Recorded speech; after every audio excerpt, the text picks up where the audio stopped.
আরো একটা important chapter, কারণ এখান থেকে আমাদের টোটাল 10 মার্কস আসতে চলেছে। তা 5 মার্কস এর অঙ্ক কিন্তু আসবেই আসবে, গ্যারান্টেড। এই অঙ্কটা ভেরি ভেরি ইম্পর্টেন্ট, এই কারণে বলছি এর মধ্যে এমন একটা অ্যাডজাস্টমেন্ট রয়েছে, তোমরা যদি না করো গ্যারান্টেড পরীক্ষায় ভুল করে আসবে। আমি মনোজ সরকার, আর উচ্চ মাধ্যমিক সেমিস্টার 4 এর আমাদের এক্সামিনেশন চলছে। আমাদের নেক্সট পরীক্ষা one of important cost and ট্যাক্সের পরীক্ষা, এবং কস্ট অ্যান্ড ট্যাক্সের লাস্ট মিনিট রিভিশন আমরা করছি। অলরেডি আমরা one of important chapter house property full complete করে ফেলেছি, সমস্ত অঙ্কগুলো করে ফেলেছি। আর আজকে আমাদের ক্লাসের মধ্যে আরো একটা ইম্পর্টেন্ট চ্যাপ্টার। এই চ্যাপ্টারটা আমাদের ইম্পর্টেন্ট এই কারণের জন্য, কারণ এখান থেকে আমাদের টোটাল 10 মার্কস আসতে চলেছে। আর এই 10 মার্কস এর মধ্যে একটা 5 মার্কস এর অঙ্ক কিন্তু আসবেই আসবে, গ্যারান্টেড। এই চ্যাপ্টারের নাম হচ্ছে ওভারহেড, অর্থাৎ উপরি ব্যয়। এই চ্যাপ্টার থেকে আমাদের একটা আসবে 2 মার্কস এর কোশ্চেন, একটা 3 মার্কস এর এবং একটা 5 মার্কস এর কোশ্চেন কিন্তু আসবে।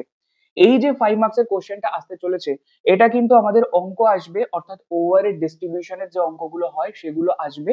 এবং তার অল্টারনেটিভ যেটা থাকে সেটাতেও কিন্তু সাম ই দেবে, অর্থাৎ এমন নয় যে এই চ্যাপ্টারে শুধুমাত্র থিওরি করে গেলে চলবে। এই চ্যাপ্টারে আমাদের যেমন থিওরিটা ইম্পর্টেন্ট, তেমন সামসও কিন্তু ইম্পর্টেন্ট। তবে সামস গুলো যে খুব একটা কঠিন হয় তা কিন্তু নয়, সামস গুলো কিন্তু যথেষ্ট সহজ। অর্থাৎ আমরা ক্লাসের মধ্যে যা প্র্যাকটিস করব সেই মধ্যে থেকেই কিন্তু আমাদের সামস আসবে। বাট আমাদের কিছু ক্যালকুলেশন থাকে, পার্সেন্টেজ ক্যালকুলেশন থাকে, রেশিওতে ডিস্ট্রিবিউশনের ক্যালকুলেশন থাকে। তো সিম্পল এইগুলো বাড়িতে 4-5টা অঙ্ক তুমি র্যান্ডামলি বাড়িতে প্র্যাকটিস করো, তোমার পরীক্ষায় কিন্তু আটকাবে না। একটু চেষ্টা করবে যে যে অঙ্কটা আমাদের প্রথম যেটা থাকবে এবং তার অল্টারনেটিভে যেটা থাকবে দেখে নেবে, যে অঙ্কটায় রেশিও গুলো সহজ দিয়েছে তুমি সেই ওভারের অঙ্কটা অ্যাটেন্ড করবে। তাহলে কি হবে, ক্যালকুলেশনের জটিলতা একটু কম হবে। তাহলে চলো সবার আগে দেখি বেসিক কনসেপ্টস অফ ওভারহেড, অর্থাৎ উপরি ব্যয় কাকে বলে। আমরা জানি আমাদের কস্ট দু রকমের হয়ে থাকে, ডাইরেক্ট কস্ট আর একটা হচ্ছে ইনডাইরেক্ট কস্ট। ডাইরেক্ট কস্ট মানে হচ্ছে এমন কোনো খরচা যেটা প্রোডাকশন করতে গেলে প্রোডাক্টের সাথে ডাইরেক্টলি রিলেটেড, অর্থাৎ যে খরচাগুলো না করলে প্রোডাকশন তৈরি হবেই না, but directly related to that product, সেটাকে আমরা বলি ডাইরেক্ট কস্ট। আর ইনডাইরেক্ট কস্ট হচ্ছে সেই প্রোডাক্টটা তৈরি করতে গেলে ইনডাইরেক্টলি যে সমস্ত খরচাগুলো লাগছে, ডাইরেক্টলি রিলেটেড নয়, সেগুলোই বলি ইনডাইরেক্ট কস্ট। আর সমস্ত ইনডাইরেক্ট কস্ট গুলোকে একসাথে আমরা বলে থাকি ওভার হেড। আর সমস্ত ডাইরেক্ট কস্ট গুলোকে একসাথে আমরা বলে থাকি প্রাইম কস্ট। প্রাইম কস্ট এবং ওভারহেড এর মধ্যে পার্থক্যটাও কিন্তু ভেরি ভেরি ইম্পর্টেন্ট, যেটা কিন্তু আমরা সাজেস্টিভ থিওরি ক্লাসের মধ্যে আলোচনা করেছি অলরেডি। তাহলে চলো, ওভারহেড কাকে বলে এক কথায় যদি বলি, পরোক্ষ কাঁচামাল বা ইনডাইরেক্ট মেটেরিয়াল কস্ট, পরোক্ষ শ্রম ব্যয় বা ইনডাইরেক্ট লেবার কস্ট, এবং পরোক্ষ অন্যান্য খরচ বা আদার ইনডাইরেক্ট এক্সপেন্সেস। সমস্ত ইনডাইরেক্ট বা পরোক্ষ খরচাগুলোকে যদি আমরা একসাথে যোগ করি, সেটাকেই আমরা বলবো ওভারহেড বা উপরি ব্যয়। এবার এই উপরিব্যয়কে বিভিন্ন ভাগে ভাগ করা হয়ে থাকে। তিনটে ক্যাটাগরিতে ওভারহেডকে ডিফারেন্ট ডিফারেন্ট ভাবে আমরা ভাগ করতে পারি। ফার্স্ট, উৎপাদনের উপাদানের ভিত্তিতে, অর্থাৎ কি ধরনের এলিমেন্ট ইউজ হচ্ছে, কি ধরনের জিনিস ইউজ হচ্ছে, সেই উপাদানের ভিত্তিতে উপরিব্যয়কে আমরা ভাগ করে থাকি তিনটে ভাগে। একটা হচ্ছে মেটেরিয়াল, লেবার এবং আদার। এবার indirect material cost, indirect labour cost এবং ইনডাইরেক্ট আদার কস্ট, অর্থাৎ পরোক্ষ কাঁচামাল, পরোক্ষ শ্রম ব্যয় এবং পরোক্ষ অন্যান্য বা আদার খরচা, রাইট। এরপরে কাজের ভিত্তিতে শ্রেণীবিভাগ on the basis of function, অর্থাৎ যে কস্টটা লাগলো, যে ওভারহেড বা ইনডাইরেক্ট খরচাগুলো আমার লাগলো, সেগুলো কোথায় লেগেছে, কোন কাজের মধ্যে লেগেছে, সেই রিলেটেড ভাবে আমরা ওভারহেডকে আবার 3-4টে ভাগে ভাগ করে থাকি।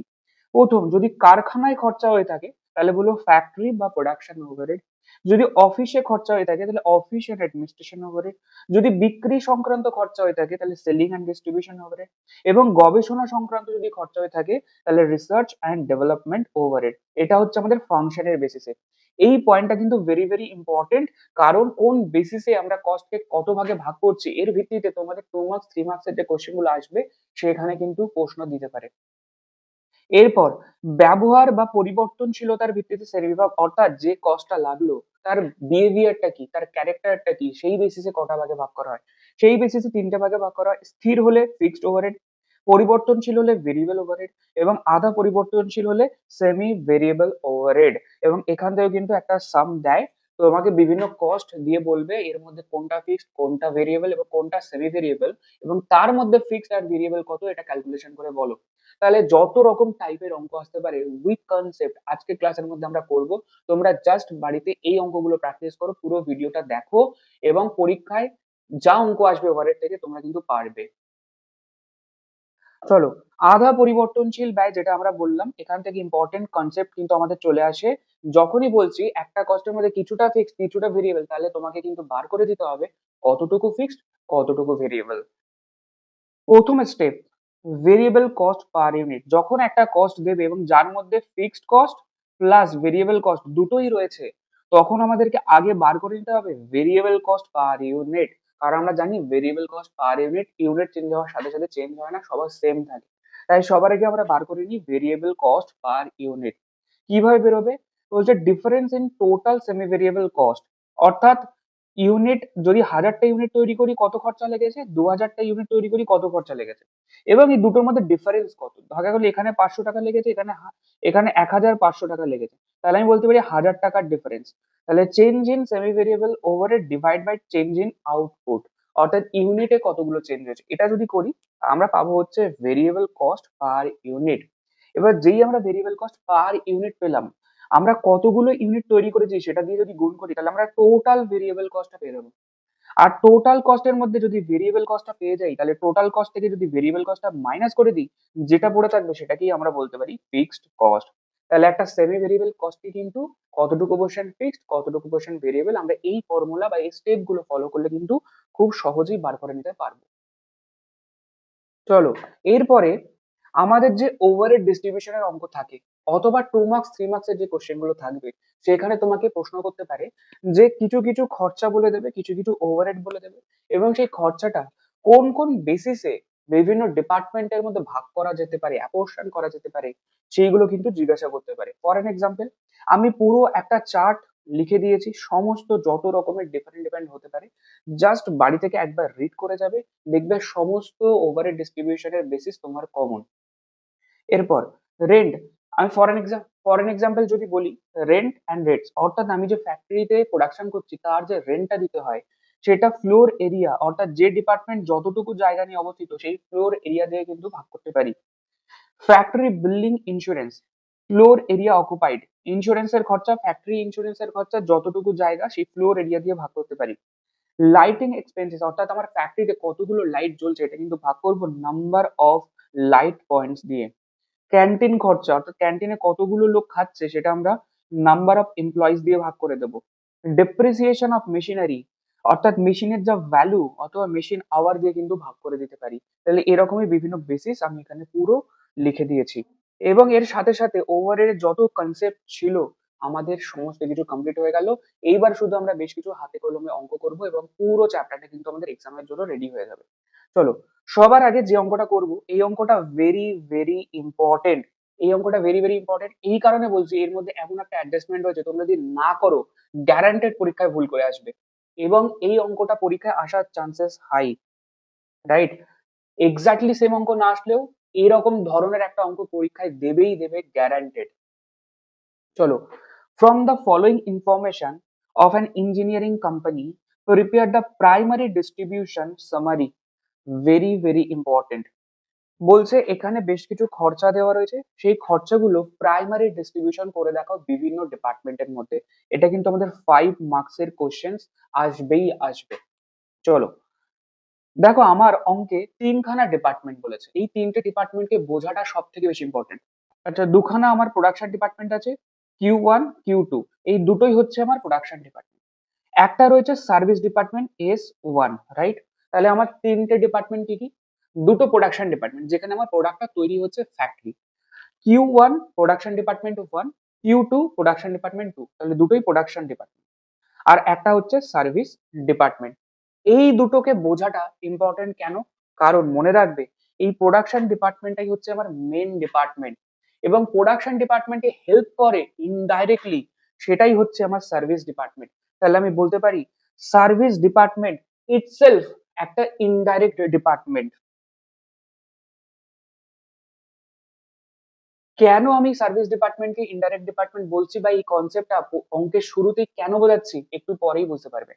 চলো, পড়ে তোমার ইজি মনে হতে পারে, অঙ্কটা পড়ে তোমার মনে হতে পারে সেম অঙ্ক তো আমি বাড়িতে অনেকবার করেছি, শুধু এইগুলোকে দেখবো, এগুলো দিয়ে ভাগ করে দেবো, তাহলেই আবার ডিস্ট্রিবিউশন হয়ে যাবে। না, এর মধ্যে এমন একটা আইটেম রয়েছে যেটা যদি কনসেপচুয়ালি আমরা পড়ে না যাই, অঙ্কটা যদি প্র্যাকটিস করে না যাই, তাহলে এই অঙ্কটা ভুল হয়ে যাবে। এবং সার্ভিস ডিপার্টমেন্ট যে আমার ইনডাইরেক্ট ডিপার্টমেন্ট, এই কনসেপ্টটা যদি না বুঝে নিই, তাহলে একটা আইটেম ডিস্ট্রিবিউশনে ভুল হয়ে যাবে। চলো, সবার আগে দেখে নিই কোন আইটেমটা কিভাবে ভাগ হবে। লাইটিং 12,000, এটা ভাগ হবে আমাদের কি দিয়ে? নাম্বার অফ লাইটস পয়েন্টস এর রেশিওতে। স্টাফ ও ওয়েলফেয়ার অর্থাৎ লেবার রিলেটেড, তাহলে বলতে পারি নাম্বার অফ এমপ্লয়িজ দিয়ে ভাগ করে দেবো। ডেপ্রিসিয়েশন আমরা ভাগ করে দেবো ভ্যালু অফ অ্যাসেট দিয়ে। রিপেয়ার্স আমরা ভাগ করে দেবো ভ্যালু অফ অ্যাসেটস দিয়ে, কারণ অ্যাসেট গুলোই রিপেয়ার করেছি। স্টোরস ওভারহেড, স্টোরস ওভারহেডে কি থাকে?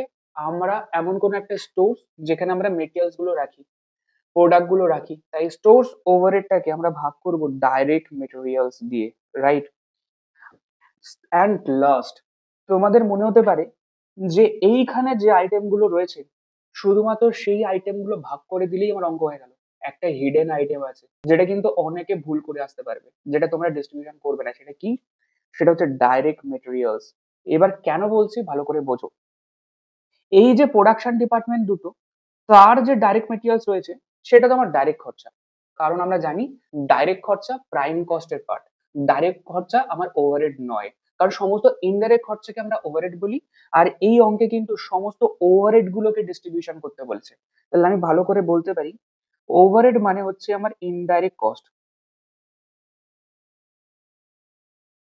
তাহলে এর সাথে সাথে আমি বুঝতে পারি আমার অঙ্কে যত ইনডাইরেক্ট কস্ট থাকবে সেগুলোকে সব ডিস্ট্রিবিউশন করাটাই হচ্ছে আমার ওভারহেড ডিস্ট্রিবিউশনের মূল লক্ষ্য।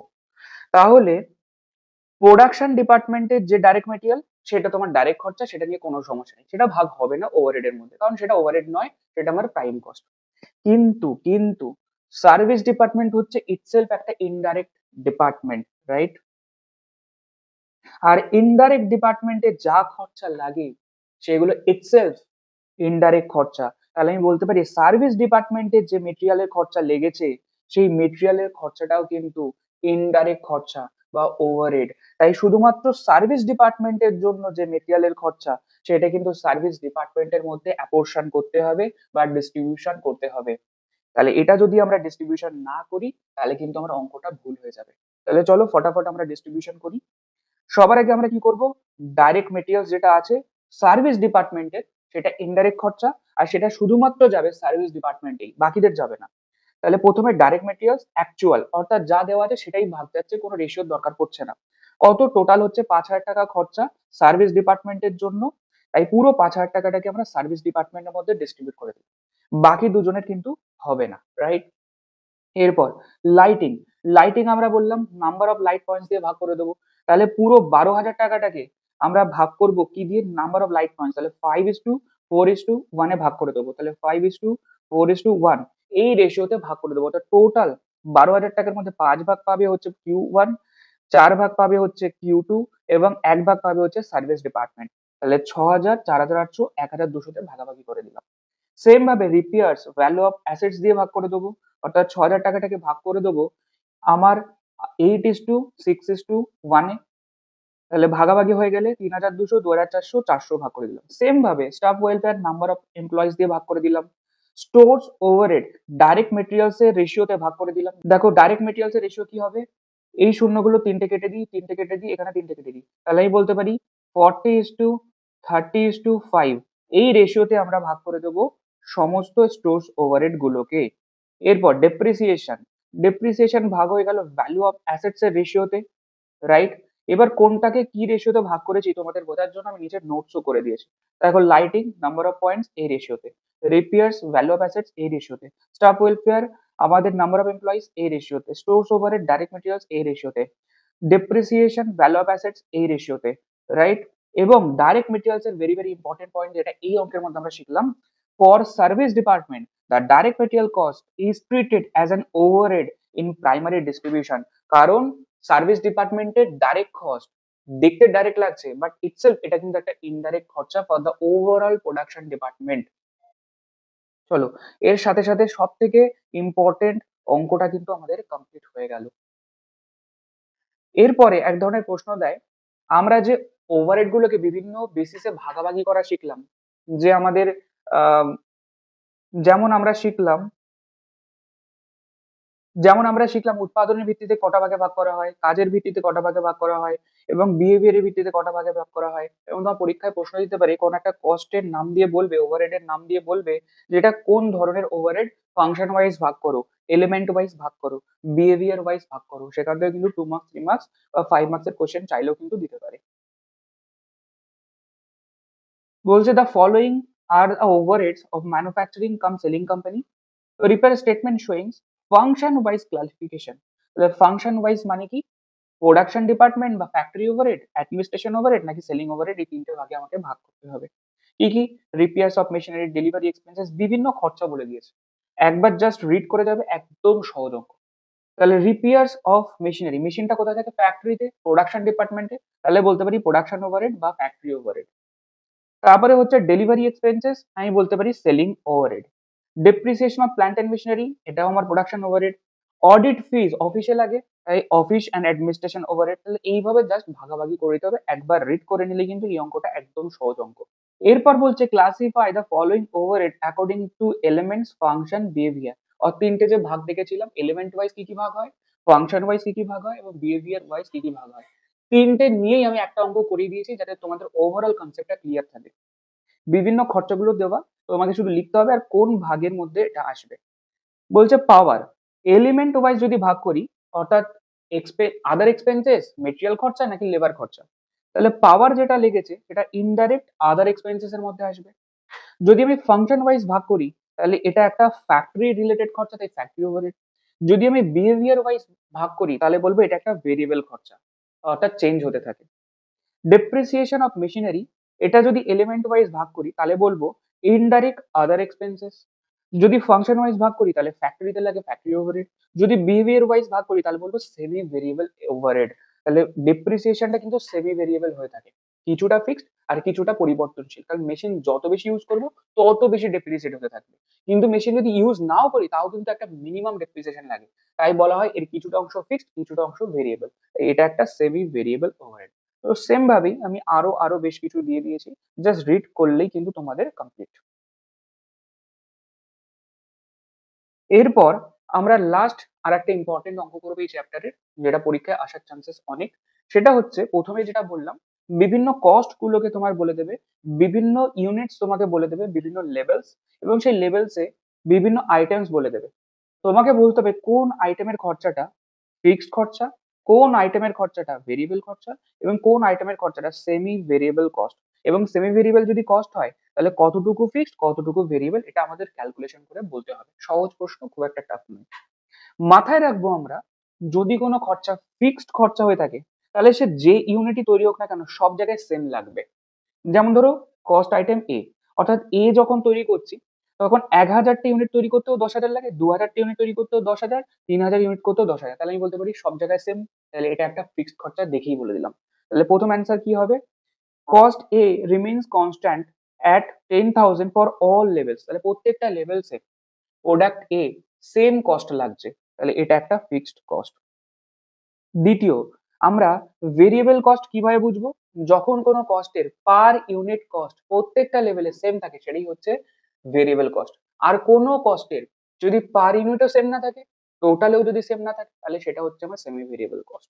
চলো, এরপরে বিটা দেখে নিই।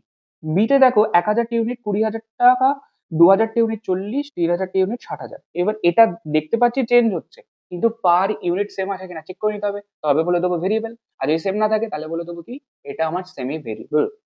চলো, কস্ট বি তে আমরা যখন দেখবো তখন 20,000কে যদি 1000টা ইউনিট দিয়ে ভাগ করি তাহলে পার ইউনিট কস্ট পাবো কত টাকা? 20 টাকা পার ইউনিট। আবার যদি 40,000 টাকাটাকে 2000টা ইউনিট দিয়ে ভাগ করি তাহলে এই লেভেলেও যদি দেখি তাহলে 20 টাকা পার ইউনিট। তাহলে আমি বলতে পারি প্রত্যেকটা লেভেলে পার ইউনিট খরচা 20 টাকা করেই পড়ছে, তাহলে পার ইউনিট সেম, তাহলে এটা আমার একটা ভেরিয়েবল কস্ট। কিন্তু কস্ট নাম্বার সি তে যদি দেখি, পার ইউনিটও সেম নেই, আবার টোটালে তো আমার সেম নেই, তাহলে এটাকে বলবো একটা সেমি ভেরিয়েবল কস্ট। এইবার সিটা যেই আমার বেরিয়ে গেল সেমি ভেরিয়েবল কস্ট, এর মধ্যে বার করতে হবে কতটুকু ফিক্সড কতটুকু ভেরিয়েবল। আর এইটা বার করার জন্য আমাদেরকে সবার আগে বার করতে হবে variable cost per unit. Variable cost per unit কিভাবে বেরোয়? ভেরিয়েবল কস্ট পার ইউনিট আমাদের বেরোবে change in cost divide by change in unit. তার মানে বলতে পারি টোটাল কস্টে কত চেঞ্জ হয়েছে ডিভাইড বাই ইউনিটে টোটাল চেঞ্জ কত হয়েছে। এবার এটা জানার জন্য এই যে তিনখানা লেভেল আমাকে বলে দিল, তার মধ্যে যে কোনো দুটো লেভেলকে তুমি কম্পেয়ার করতে পারো। আমি যদি মনে করি এটার সাথে এটা আর কম্পেয়ার করবো, করতে পারো। তুমি যদি মনে করো এটার সাথে এটা আর কম্পেয়ার করতে পারবে, তাও করতে পারো। তুমি যদি মনে করো এটার সাথে এটার করবো বা এটার সাথে এটার করবো, যা খুশি তোমার ইচ্ছা করতে পারো। যে কোনো দুটো তুমি চুজ করো, তুমি যে দুটোই চুজ করো না কেন এক্স্যাক্টলি সেম অ্যান্সার বেরোবে। তো আমি চুজ করছি চলো এইটা এবং লাস্টেরটা, এটার সাথে এটার কম্পেয়ার করবো, রাইট? তাহলে আমি যদি বলি ইউনিটে চেঞ্জ কত হয়েছে, তাহলে দেখো 2000 ইউনিট চেঞ্জ হলো। অর্থাৎ আগে ছিল 1000 এখন 3000, তাহলে আমি বলতে পারি 2000 ইউনিট এক্সট্রা, তাহলে এটাই চেঞ্জ। এখানে দেখো 35,000, এখানে দেখো 15,000, তাহলে আমি বলতে পারি কত চেঞ্জ হয়েছে 20,000 টাকা। এখানে আমার অ্যামাউন্টে চেঞ্জ হলো, কস্টে চেঞ্জ হলো। তাহলে চেঞ্জ ইন কস্ট কত? তাহলে চেঞ্জ ইন কস্ট হচ্ছে 35,000 মাইনাস 15,000 20,000। চেঞ্জ ইন ইউনিট কত? 3000 মাইনাস 1000 2000 ইউনিট। এবার change in cost divide by change in unit, অর্থাৎ 20,000 ডিভাইড বাই 2000 করে দিলেই আমি পেয়ে গেলাম পার ইউনিট খরচা 10 টাকা করে। যেই আমি ভেরিয়েবল কস্ট পার ইউনিট পেয়ে গেলাম, তাহলে টোটাল ভেরিয়েবল কস্ট আরামসে বেরিয়ে যাবে। তাহলে আমরা 1000টা ইউনিটের জন্য বার করে নিচ্ছি। আমি বলতে পারি 1000টা ইউনিটের জন্য 1000টা ইউনিটের জন্য টোটাল খরচা ছিল 15,000। তার মধ্যে ভেরিয়েবল পোর্শন কতটুকু? তার মধ্যে ভেরিয়েবল পোর্শন কতটুকু হবে? 1000 ইন্টু 10, তাহলে 10,000 হচ্ছে আমার ভেরিয়েবল কস্ট। আর 10,000 যদি ভেরিয়েবল কস্ট হয় তাহলে ফিক্সড কত? তাহলে 15,000 থেকে যদি 10,000 বিয়োগ করে দিই তাহলে 5,000 হচ্ছে আমার কি ফিক্সড কস্ট। তাহলে আমি বলতে পারি 5,000 ফিক্সড আর হচ্ছে আমাদের 10,000 হচ্ছে ভেরিয়েবল কস্ট। Got it?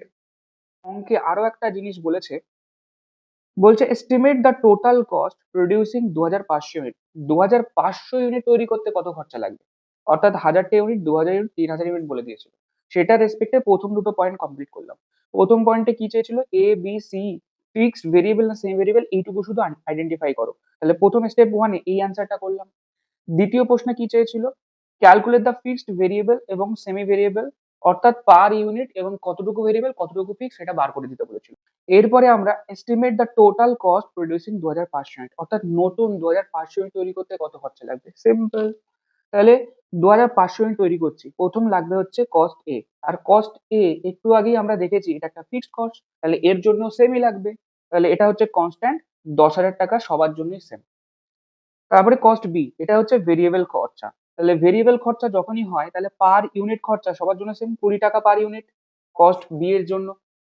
তাহলে এখন আমি 2500 ইউনিট তৈরি করছি আর এক একটার দাম 20 টাকা করে লাগবে ভেরিয়েবল কস্ট, তাহলে 50,000 টাকা কিন্তু লাগবে। আর সেমি ভেরিয়েবল কস্টের জন্য 5,000 টাকা ছিল ফিক্সড, তাহলে এটা লাগবে, প্লাস বাকি 2,500 ইউনিটের জন্য আমরা জানি 10 টাকা করে আমাদের কি বেরিয়েছিল, পার ইউনিট কস্ট বেরিয়েছিল 10 টাকা করে। তাহলে 10 টাকা করে 2,500, তাহলে 25,000। তাহলে টোটাল খরচা কত টাকা লাগছে সেমি ভেরিয়েবল? তাহলে 5,000 প্লাস 25,000, তাহলে 30,000। তাহলে টোটাল কস্ট কত? এইগুলোকে যোগ করলে 90,000 রুপিস আমার কস্ট লাগবে 2,500 ইউনিট তৈরি করতে, টোটাল কস্ট। এর সাথে সাথে আমাদের কিন্তু 100% উইথ কনসেপ্ট সমস্ত ওভারহেডের অঙ্ক কমপ্লিট হয়ে গেল। যত ডিফারেন্ট টাইপস এর কনসেপ্ট থাকতে পারে, যত ডিফারেন্ট টাইপস এর সামস আসতে পারে, আমরা সবকিছু করে নিলাম। তার মধ্যে যে কটা অঙ্ক করেছি সব কটা কিন্তু কনসেপচুয়ালি এবং পরীক্ষার জন্য সব কটা ইম্পর্টেন্ট। তাহলে আমাদের আজকের ক্লাস এই পর্যন্ত, আর তোমাদের সাথে দেখা হচ্ছে নেক্সট ক্লাসে। Thank you so much.